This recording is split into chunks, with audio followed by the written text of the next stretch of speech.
శాంతి భద్రతల సమస్యలు సృష్టించడానికే YS Jaganmohan Reddy jail యాత్రలు, అడ్డంగా దోచేసిన సొత్తుతో రౌడీ షీటర్లు, గంజాయి బ్యాచ్ ను పోగేసి ఫ్యాక్షన్ పాలిటిక్స్ చేస్తామంటే కుదరదు. పోలీసులు తాట తీస్తారు అని ఎమ్మెల్యే సోమిరెడ్డి అన్నారు. ఎల్లుండి 3వ తేదీ కాకాని గోవర్ధన్ రెడ్డి ఆయన ఎమ్మెల్యేగా, మంత్రిగా దుర్మార్గాలు, పాపాలు చేసిన ఆయన చూసేదానికి రప్ప పార్టీ ఆయనే చెప్పుకున్నాడు. రప్ప ఆడిస్తామని. ఆ పార్టీ అధ్యక్షుడు జగన్మోహన్ రెడ్డి వస్తున్నాడు. నేనేమంటానంటే, రేపు కూడా అంతకుముందు ఆ రెంటపాళ్ళకెళ్ళి ఆ బెట్టింగ్ రాయుడు విగ్రహావిష్కరణ, నాగమల్లేశ్వరరావు గారి నిన్ను నమ్ముకొని నువ్వు వై నాట్ 175 అంటే బెట్టింగ్లు కట్టి ప్రాణాలు తీసుకున్న ఆయన విగ్రహావిష్కరణ మనం ఎక్కడ చూడలే. ఒక మాజీ ముఖ్యమంత్రి నువ్వు ఆ రోజు పర్మిషన్ తీసుకుంది ఆయన విగ్రహావిష్కరణ. కానీ 80-90 కిలోమీటర్లు ర్యాలీ, 9 గంటల ర్యాలీ, 600 చిల్లర మంది పోలీసు నీకు ఇచ్చారు, అయినా 3 ప్రాణాలు తీసుకున్నావు. ఇప్పుడు ఏం చేస్తున్నారు? Just permission. మీకు పోలీస్ పర్మిషన్ ఏమిస్తుంది? ఇచ్చింది మీరు వచ్చి చూసిపోతారు, మీతో కూడా ఒక 25 మంది 50 మంది ఉంటారు, అంతవరకే. మీరు అడిగింది అదే. కానీ ఇప్పుడు తలశీల రఘురాం గారు మీ పార్టీ నాయకుడిని పంపించి వారం రోజుల నుంచి అన్ని నియోజకవర్గ ఇన్ఛార్జీలను కూర్చోపెట్టి 60-70 వేల మందిని మొబైలైజ్ చేయాలా? మీరు ఎంతైనా ఖర్చు పెట్టండి, ఎవరినైనా తీసుకురండి, రౌడీలు తీసుకురండి, గంజాయి బెచ్చుని తీసుకురండి, రేపు అక్కడ రఫ్ ఆడించాలా? ఏంటి నాకు అసలు అర్థం కావటంలే. ఏంది కాకాని గౌతమ్ చేసిన దుర్మార్గాలు, పాపాలకి మీరు వేల మంది జనాన్ని మొబైల్ డబ్బుండాయని చెప్పేసి అందరు సంపాదించున్నారు బాగా, వాళ్ళందరూ ఖర్చు పెట్టి రేపు జనం తీసుకురావాలి, మళ్ళీ 2-3 చావాలి. మొన్న మీరు చేసిన పాపానికి 3 ప్రాణాలు పోయినాయి. ఒక సింగయ్య ప్రాణం పోయింది, రోడ్లో అంబులెన్స్ లో ఒక ఆయన చనిపోయినాడు, కార్ యాక్సిడెంట్ చనిపోయినాడు. కనీసం ఆ బాడీని హాస్పిటల్లో చేర్పించే హ్యుమానిటీ లేదు మీకు. అంత దుర్మార్గంగా ప్రవర్తించినావు. ఫ్యాక్షన్ పాలిటిక్స్ చేయాలనుకుంటున్నావు జగన్మోహన్ రెడ్డి, కుదరదు. చంద్రబాబు నాయుడు గారు ముఖ్యమంత్రిగా ఉన్నంత వరకు నీ ఫ్యాక్షన్ పాలిటిక్స్ కుదరదు.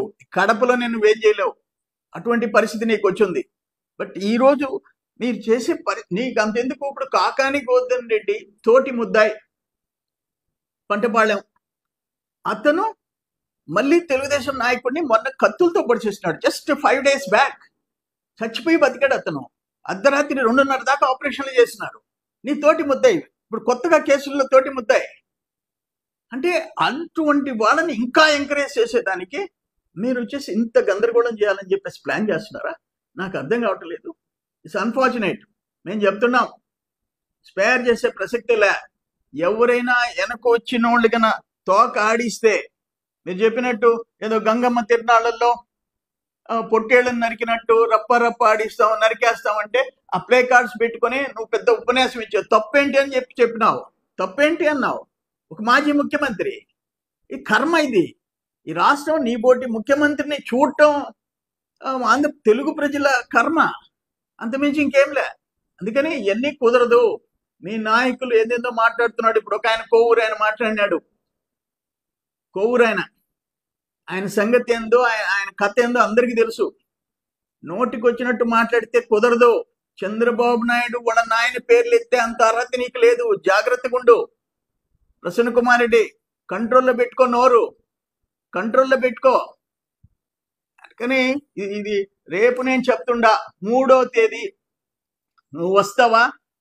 జైలుకి వెళ్ళి కాకాని గోవర్ధన్ రెడ్డి ఎవరికంటే అందగాడో చెప్పుకోపో, మాకు అభ్యంతరం లే.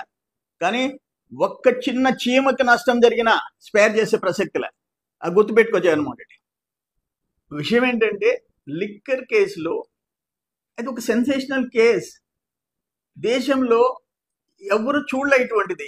ఈ విదేశాలకి పోయి రూటింగ్ చేసుకుని మళ్ళీ ఇక్కడ బంగారం, డైమండ్స్, గోల్డ్, డైమండ్స్, క్యాష్ అక్కడి నుంచి రూటింగ్ చేసుకున్నావు. ఆ కేసులో భ్రష్టు పట్టిపోతున్నావు. ఒక్కొక్క రోజు సిఐడి కేసులో బయటకు వచ్చే నిజాలు చూస్తే దేశం ఆశ్చర్యపోతుంది. అవన్నీ డైవర్ట్ చేసేదానికి పిచ్చి ర్యాలీలు, పిచ్చి మాటలు మాట్లాడుతున్నారు.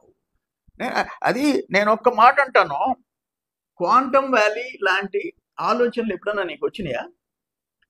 ఎప్పుడన్నా పోలవరం, అమరావతి రాజధాని గురించి ఎప్పుడన్నా ఆలోచించావా? అవన్నీ ముందుకు పోతున్నాయి. సాక్షాత్తు ప్రధానమంత్రి ఇప్పుడు 2 సార్లు వచ్చాడు. చంద్రబాబు నాయుడిని ఆకాశానికి ఎత్తాడు. ఆయన చేసే కష్టాన్ని అభినందించాడు. ఇవన్నీ డైవర్ట్ చేసేదానికి ఈ పిచ్చి పిచ్చి ఆలోచనలు నీకు వస్తున్నాయి. కుదరదు. నేను చెప్తుండా, ఈ జిల్లాలో ఉండే వాళ్ళకి చెప్తుండా, మీరు అతిగా ప్రవర్తించి ఏదన్నా చేస్తే స్పేర్ చేసే ప్రసక్తిలా. తెలుగుదేశం చూస్తే ఊరుకుండదు. మీరేదో వేల మంది అంటే లక్షల మంది పిలిపించుకునే శక్తి ఉంది, సత్తా ఉంది. కానీ మేమెప్పుడు వైలెన్స్ కి దూరంగా ఉంటాం, శాంతియుతంగా ఉండాలనుకుంటాం. నీ ఫ్యాక్షన్ పాలిటిక్స్ చేస్తే కుదరదు.